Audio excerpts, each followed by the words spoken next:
ጊዜው እንደ አውሮፓውያን አቆጣጠር ዲሴምበር 23 ቀን 2021 ነበር። የ22 ዓመት ልደቷን ለማክበር አንድ ቀን ብቻ ቀርቷት የነበረችው የዩኒቨርሲቲ ተማሪዋና ውሾችን የመንከባከብ ሥራ የምትሰራው ጃክሊን ዱራንት በአንዲት የቀን ጎዶሎ ሕይወቷን ለዘላለም የቀየረ እጅግ አሳዛኝ አጋጣሚን ያስተናገደችው። ጃክሊን ውሾችን መንከባከብ ስለምትወድና የዘወትር ስራዋ ስለሆነ የአንድን ግለሰብ ሁለት ውሾች ማለትም ፒትቡልና ጀርመን ሼፐርድ ዝርያ የሆኑትን ውሾቹን ባለቤቶቹ ከቤት ርቀው በሚሄዱበት ወቅት እንድትንከባከብላቸው ከስምምነት ላይ ትደርሳለች። በዚህም ከቀናት በፊትም ጃክሊን ወደ ቤታቸው ሄዳ ውሾቹን ከባለቤቶቻቸው ጋር በአካል አግኝታቸው የነበረ ሲሆን በዚያን ወቅት ውሾቹ እጅግ የተረጋጉ ታዛዦችና ፍጹም ሰላማዊ ባህሪ የነበራቸው በመሆኑ ምንም አይነት ፍርሃትና ጥርጣሬ አላደረባትም ነበር። የውሾቹ ባለቤቶችም ከመውጣታቸው በፊት ውሾቹን በራሳቸው ቤት ወይም በገመድ አስረዋቸው እንደሚሄዱ ለጃክሊን ቃል ገብቶላት የነበረ ቢሆንም እሷ ግን ለስራ ወደ ቤታቸው ባመራችበት ጊዜ ግን የገጠማት ነገር ሌላ ነበር። ጃክሊን ወደ ቤቱ ስትቃረብ ውሾቹን ሳያስሯቸው ከቤት እንደወጡ የሚገልጽ የጽሑፍ መልእክት ይደርሳል። በዚህም ሳያበቃ የቤታቸው የፊት በር ላይ እባክዎን በር አይንኩ ወይም ደውል አይደውሉ፣ ይልቁንም በስልክ ይደውሉ የሚል የጽሑፍ ማስጠንቀቂያ ተለጥፎ ነበር ያገኘችው። ጃክሊን በነገሩ ትንሽ ግር ብትሰኝም ባለፉት ቀናት ያየቻቸው የተረጋጉ ውሾች ይህን ያህል ይከፋሉ ብላ ባለማሰብ በሩን ከፍታ ስትገባ ሁለቱ ግዙፍ ውሾች በከፍተኛ ፍጥነት ዘለው በመውጣት መሬት ላይ ያንደባልሏት ጀመር። በአንድ አፍታ ውስጥ ከበሩ መግቢያ ጀምረው ወደ ውስጥ ወደ ሳሎን ክፍል እየጎተቱ በመውሰድ በጥርሶቻቸው ይነክሷት ጀመር። ጃክሊንም በሰዓቱ እጅግ በመደናገጥና በስቃይ ውስጥ ሆና እርዳታ ለማግኘት ብትጮም ውሾቹ ፊቷንና አንገቷን ክፉኛ ስላቆሰሉት ድምፅ አውጥታ መናገር እንኳን አልቻለችም ነበር። ይህ አሰቃቂ ጥቃት ረዘም ላሉ ደቂቃዎች የቀጠለ ሲሆን በሰዓቱ እነዚህ አደገኛና ግዙፎቹ ውሾች ይህችን ሴት ብዙ ቦታዎች ላይ በጥርሶቻቸው ይነካክሷታል። ይህን ጊዜም የሰዎቹ ቤት በሩ ለረጅም ደቂቃ ክፍት ሆኖ በመቆየቱ ምክንያት የቤቱ የደህንነት አላርም ደውል በራሱ መጮህ የጀመረ ሲሆን የደህንነት ጥበቃ ፖሊሶች አላርሙን ለማጣራት በቦታው ሲደርሱ ያዩት ነገር እጅግ ዘግናኝና አሳዛኝ የነበረ ሲሆን ሁለቱ ውሾች በደም ተለውሰው በከፍተኛ የቁጣ ስሜት በሩ ላይ ይጮህ የነበረ ሲሆን ከቤት ውስጥ ደግሞ የጃክሊን ደካማ የዋይታ ድምፅ ይሰማ ነበር።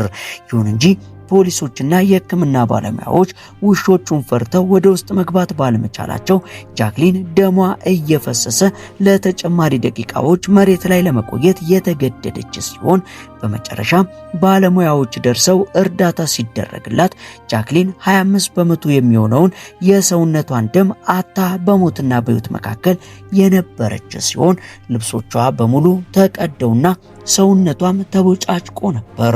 ውሾቹ ጆሮዋን፣ አፍንጫዋንና አብዛኛውን የፊት ቆዳዋን ሙሉ በሙሉ ጎድተውት የነበረ ሲሆን ወደ ሆስፒታል በአስቸኳይ ከተወሰደች በኋላ የመጀመሪያውን የ7 ሰዓት አስቸኳይ ቀዶ ጥገና ያደረገች ሲሆን ከዚያን ጊዜ ጀምሮ በተከታታይ ከ24 ጊዜ በላይ ከባድ ቀዶ ጥገናዎችን ለማድረግ ተገዳለች።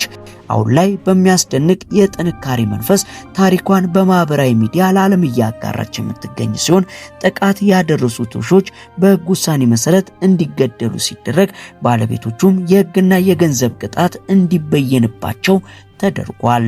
ይህ የጃክሊን ታሪክ በተለይም ውሾችን ለሚንከባከቡ ወይም በየመንገዱ ለሚንቀሳቀሱ ሰዎች ትልቅ ሳይንሳዊ ማስጠንቀቂያ የሚሰጥ ሲሆን ውሾች ከባለቤቶቻቸው ጋር ሲሆኑ የሚሰማቸው የደህንነት ስሜትና ባለቤቶቻቸው በሌሉበት ጊዜ እንግዳ ሰው ሲያዩ የሚሰማቸው ያ ስሜት ፍጹም የተለየ መሆኑ ሲሆን በዓለም አቀፍ ደረጃም በሰዎች ላይ ከባድ ጉዳት በማድረስ ረገድ ጀርመን ሼፐርድ እና ፒትቡል የተሰኙት የውሻ ዝርዮች ቀዳሚዎቹን ስፍራዎች የሚይዙ ሲሆን በተለይም ፒትቡሎች በአካላቸው ጠንካራ ስለሆኑ አንድ የከነከሱ የማይለቁ ሲሆን ከ2005 እስከ 2017 ባለው ጊዜ ውስጥ የተሰበሰበው የአሜሪካ መረጃ እንደሚያሳየው በሀገሪቱ ውስጥ ከሚከሰቱት አጠቃላይ ገዳይ የውሻ ጥቃቶች መካከል 66% ያሉ የተፈጸሙት በፒትቡል ዝርያዎች እንደሆነ ይነገራል።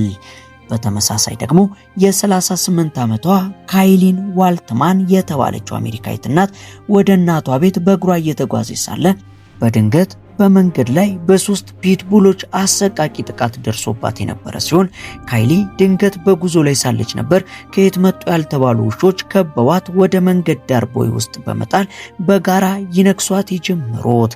ታዲያ ይህ ጊዜም ፈጣሪ ትረፊ ሲላት አንድ ሰው የላከላት ሲሆን ካይሊን ከነዚህ ውሾች መንጋጋ ልትተርፍ የቻለችው በዚያን ጊዜ እንደ ድል በቦታው በትራክተር እያለፈ የነበረ ፕሪስሊ የተባለ ገበሬ በመድረሱ ብቻ ነበር።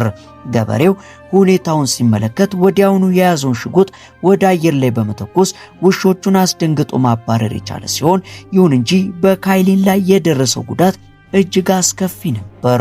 ሰውነቷ በሙሉ በጥርስ ተቦጭቆ የነበረ ሲሆን ጉዳቱ በጣም ከባድ ከመሆኑ የተነሳ ለ25 ዓመታት በቅርብ የሚያውቋት ጎረቤቷ ፕሪስሊ እንኳ ፊቷን አይቶ ሊለያት አልቻለም ነበር። በሄሊኮፕተር ወደ ሆስፒታል ከተወሰደች በኋላ በደረሰባት ከፍተኛ የአጥንትና የጡንቻ መጎዳት ዶክተሮች ሁለቱንም እጆቿን ሙሉ በሙሉ ለመቁረጥ የተገደዱ ሲሆን ካይሊን ከቀዶ ጥገናው ስትነቃ እጆቿ መቆረጣቸውን ባለማወቋ አልጋዋ አጠገብ ለነበረችው እናቷ እባክሽ እጄን ያዥኝ እያለች ደጋግማ ትለምን እንደነበርም ተገልጿል። ይህ አጋጣሚ በቡድን የሚሰነዘር የውሻ ጥቃት ምን ያህል አስከፊ እንደሆነና ከተረፉም በኋላ የሚኖረው አካላዊና አእምሯዊ ጠባሳ ምን ያህል ከባድ እንደሆነ ያሳያል። ሌላዋ በዓለም ዙሪያ የምትታወቅ የውሻ ጥቃት ሰለባ ወጣት ብሩክሊን ኩሪስቴን ስትሆን የ20 ዓመቷ ብሩክሊን በስኬትቦርድ ስፖርትና በሞዴሊንግ ስራዋ ስኬታማ እየሆነች የመጣችና በታዋቂው ቮግ መጽሔት ላይ ጭምር የተደነቀች ወጣት ስትሆን እንደ አውሮፓውያን አቆጣጠር በ2020 በአሪዞና የሚገኘውን የዘመዷን ቤት ለመጎብኘት በሄደችበት ወቅት ነበር ለዓመታት በቅርብ የምታውቀውና ፍጹም የዋህና ለማዳ ነው ተብሎ የሚታመነው የፒትቡል ውሻቸው በድንገት ያለምንም ምክንያት ዘሎ ፊቷ ላይ የተጠመጠመባት። ውሻው የብሩክሊንን የላይኛውን ከንፈር በጥርሶቹ አጥብቆ በመያዝ ለ1 ደቂቃ ያህል በኃይል ከወዘወዛት በኋላ ሲለቃት ብሩክሊን ወደ መታጠቢያ ቤት ሄዳ በመስታወት ስትመለከት ያየችውን ነገር ማመን እጅግ አስደንጋጭ ሆነባት ሲሆን ካፍንጫዋ በታች ያለው ከንፈሯና የፊቷ ቆዳ ሙሉ በሙሉ ክፉኛ ተጎድቶ ነበር። በሰዓቱም በአፋጣኝ ወደ ሆስፒታል ተወስዳ 5 ተከታታይ የፊት መልሶ ግንባታ ቀዶ ጥገናዎችን በማድረግ ለማገገም ችላለች። ከፒትቡሎች በተጨማሪ ደግሞ ኤክሴል ቡሊ የተባለው የአሜሪካን ቡልዶግ ዝርያ በዓለም ላይ እጅግ ገዳይ የሆነ የመጣ የውሻ ዝርያ ሲሆን ይህ ውሻ እጅግ ግዙፍና ጡንቻማ ከመሆኑም በላይ እጅግ ኃይለኛም ነው።